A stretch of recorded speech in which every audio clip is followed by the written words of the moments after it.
Q50 and Vonoff 1700 were supposed to be locked in, but behind the scenes, something dark was already brewing. It started with a backdoor move, a chain getting snatched, and some quiet tension nobody talked about. But once the phone calls leaked, the IG subs dropped, and the threats got personal. Everybody realized this wasn't industry beef. This was deeper, and now the whole city's watching. The beef. Before the phone call, before the IG subliminals, the tension between Q50 and Vonoff 1700 had already reached a breaking point. And it all started when Q50's crew member Lil Speedy allegedly took Von's little bro's jewelry off camera, behind the scenes, and without warning. Q50 and Von were supposed to be locked in. They linked up at a video.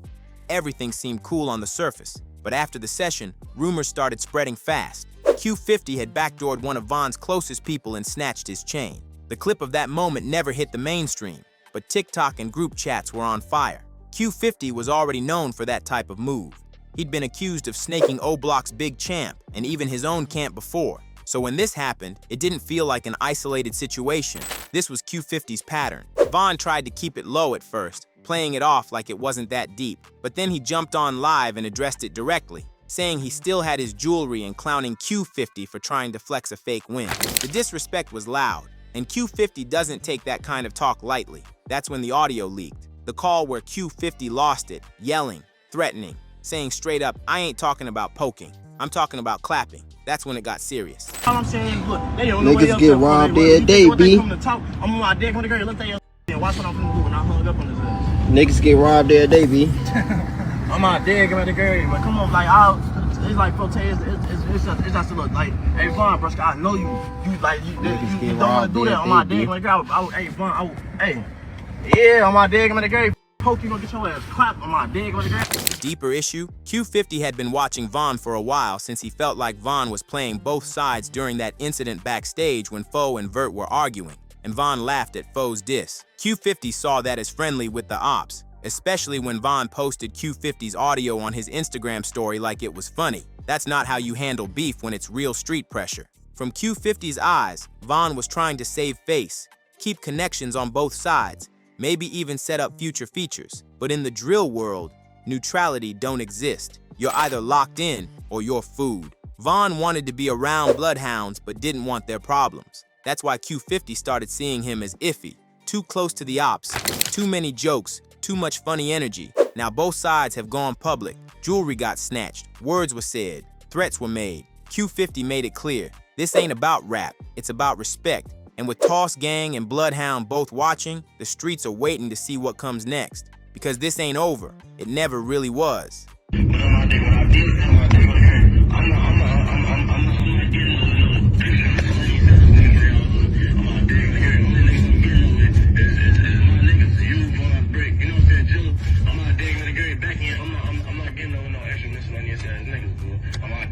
Niggas already said what they said and then taking it how they take it. Before I said anything on my dick with a girl, niggas already said I got 24 hours. They finna show me how to real talk, get all this other shit on my dick with a girl. Like, you know what I'm saying? So I'm taking it as like, you know what I'm saying? Obviously, I'm looking at it like, bro, I'm gonna rap that shit, which I can't blame them. I dick with a girl, then again, like I said, it's all in the heat of the moment. But on my dick with a girl. Is Q50 really like that? When that phone call leaked, Q50 was going off, screaming into the mic, threatening to slide on Von, saying he wasn't talking about poking, he was talking about clapping. The tone was serious, the energy was high, and to fans on the outside, it sounded like Q50 was really ready to bring pressure to Vonoff 1700's door. But that's where the question started. Because in Chicago drill, it's not about what you say, it's about what you do.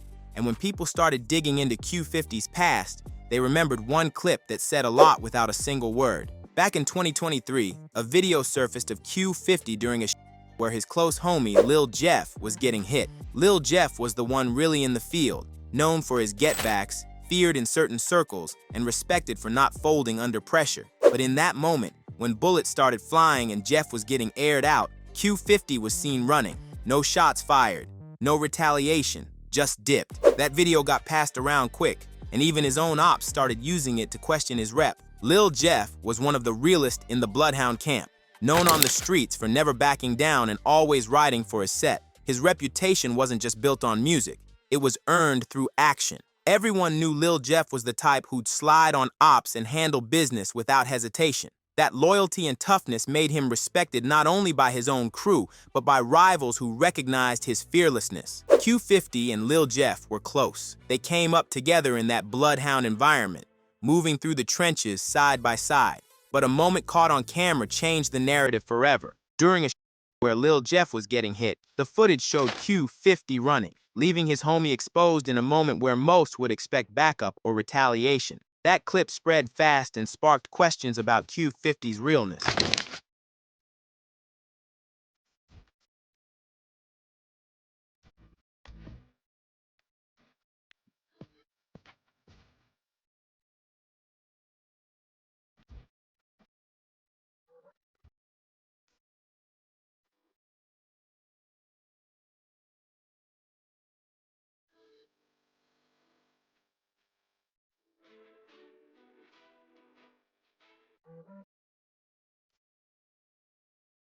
For many in the drill community, that video contradicted the tough talk Q50 often puts out. If you're shouting threats about pulling up on people but ran from your own day one, how real can that be? Lil Jeff's death was a heavy loss for Bloodhound, and the fact that Q50 was seen retreating that day left a stain on his credibility. Since then, people close to Lil Jeff have questioned Q50's loyalty and authenticity. The story of that day follows Q50 everywhere he goes. Fans, rivals, and even those within Bloodhound watch closely, waiting to see if he'll live up to the reputation he talks about, or if that moment of running will define him. But we seen the video, bro. We seen your main mans get unalived on a drill, and you run the other way. Now, I don't think that make you at all. I think that make you smart. This just got Swiss cheese. It's time for me to go. It's a man down. We got to call for backup. You see what I'm saying? If we ain't got no motherfucking backup, we need to retreat. Do your homework on retreat. Okay? But that just go to show we all scared to lose our life. That's all I'm trying to say, folks. We all scared to lose our life. We all don't want to go to jail. None of us is the devil himself. It just came here to just collect souls forever, gang. No matter how rough and tough a motherfucker try to make theyself look on the internet, that shit is funny. To a lot of fans and street figures, that moment was loud. You can't be yelling on my Gmail, I'll clap him, when people remember you running from real smoke, especially when the person who died was supposed to be your day one. That type of reaction doesn't get forgotten. People close to Lil Jeff started questioning Q50 too, not just online, but behind the scenes. If Jeff was really like that, why didn't Q50 ride for him? That's the narrative that started building. So now, when Q50 threatens Von, it hits different. The energy don't match the past. He's doing a lot of talking, but the streets remember the footage. They remember who ran. And in the drill world, your past always catches up, especially when your mouth moves faster than your trigger. That's why some say Q50's whole persona might be performance. Loud on lives, bold in diss tracks, but quiet when it's really time to stand tall. And with Vonoff 1700 being more low-key and Toss Gang moving different, the pressure is now on Q50 to prove whether all that talk is real, or just another clip to add to the cap. And that question hits even harder when the person he's beefing with is known for keeping it chill. Von's reputation in the drill scene. Vonoff 1700 came into the Chicago drill scene with quiet consistency and a growing name. He's not the loudest in the room, but his presence is felt. Repping Toss Gang, TSG, Von built his reputation more off loyalty and association than flashy antics. He moves calculated, and that's exactly why his name holds weight in certain circles. Unlike other rappers who chase clout by dissing dead ops or staging fake beef, Von earned respect for keeping it solid with his people. In lives, behind-the-scenes footage, and studio clips, he's often seen surrounded by day ones, never switching up, never playing both sides. That consistency gave him credibility. Even though some see him as trying to mediate tension between Q50 and others like Fatso and Vert, the streets mostly view Von as someone who plays it smart, not soft. It was my last eye opener, like I'm done with that shit though. Okay, so you're a changed man now? Yeah, certified full-time rapper now. Okay. I don't got no problems. I might go back to school now or something like that. I'm chilling. Why are you laughing? He's trying to be serious. Exactly. He's trying to have a heart-to-heart over That's here. what I'm saying. That's what I'm saying. You got demons who are gonna suck you back into the muck, man. Oh man, they ain't even coming like that. Big brother and them, they be proud of me when I be doing this. Like a lot of Like, I be telling, like, every day I be telling people, I was like, I'm finna do my no jump interview. Everybody like, Adam 22. I'm like, yeah, the pants nigga, I'm finna do it. How dare you? You know what means? You. No, that means you wake up every day and you pick a different section. I think you do that. No! Well, I had the April Fool's Day, so I feel you. He's also been seen standing firm during heated situations. Whether it's IG posts hinting at retaliation or quiet threats embedded in his lyrics, Von lets people know he's watching and waiting. When the chain-snatching rumors hit, Von didn't hop on live yelling. He dropped a cold, pointed message and then deactivated. Even his homies stand 10 toes behind him. After his post about Q50, a known 1400 affiliate said outright he was sliding after Von. That kind of backup doesn't come unless your name holds weight. Hey, listen, I'm back in. I'm not a rapper. I will chase your ass. I be high off A purse. Will chase your ass. A block. A block. I do not want to let him loose. My homie can't spell, but he'll pop the shit out. I can't. You'll read my Facebook post. I can't spell at all, but you play, I will pop you. Don't make me let him loose, man. You're going to be mad as hell. Bro, you're going to have a special ed motherfucker chase you with a switch. You don't want that. In a scene full of loud personalities, Von Off's 1700 street cred comes from quiet control, loyalty to his camp, and the fact that when he moves, it means something. He's not chasing drama, but he's not ducking it either. From friends to foes, before the beef, Q50 and Von Off 1700 were actually moving like a unit. The chemistry was there, and so was the work ethic. They weren't just cool behind the scenes. They were in the booth together, pushing out tracks that had the city watching. Their first real collab had that raw, unfiltered energy. Both came with aggressive verses, but there was no tension in the delivery. Just two drill artists gassing each other up. It wasn't a one-time link either. In May 2025, they dropped Rollin', a more polished track with both of them rapping side by side in the video. Clearly still tapped in with each other's movement. No sneak disses, no shade, just mutual respect and a shared goal to run it up. Back then, Q50 was showing love publicly. Von would shout him out during IG lives, even telling his followers bro got it right, giving Q50 props. Von wasn't treating Q50 like a sidekick either. He was bringing him into his circle, giving him space to shine. Even when minor tensions popped up behind the scenes, like friendly jokes or small disagreements, they played it off. The energy was still mutual. The love was still there. For a while, it looked like they were building something bigger than just features, maybe even a long-term alliance between TSG and Bloodhound. But in the drill scene, all it takes is one move, one slip-up, one act of disloyalty, and everything changes. Crossed lines fueled the drama. The situation between Q50 and Von Off 1700 didn't just blow up because of one stolen chain or a phone call. It's deeper than that. The drill scene in Chicago is always a web of overlapping crews.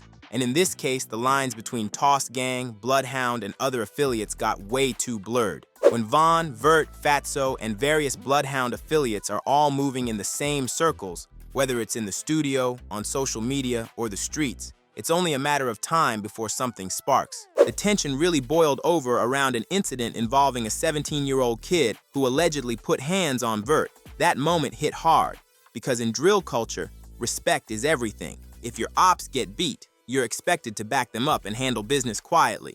But instead, Von and his crew were caught clowning Vert for losing the fight. That wasn't just trash talk. It was a serious breach of loyalty. If your people are laughing at a setback like that, it raises questions about who's really with who. Von's laughter in that moment didn't sit right with Q50 or the Toss Gang camp. It looked like Von was playing both sides, friendly with Bloodhound energy but still connected to Toss Gang vibes. That kind of double play creates distrust fast. When you mix crews and start acting like you're neutral or above the beef, the streets see it as weakness or even betrayal. So this wasn't just about one incident.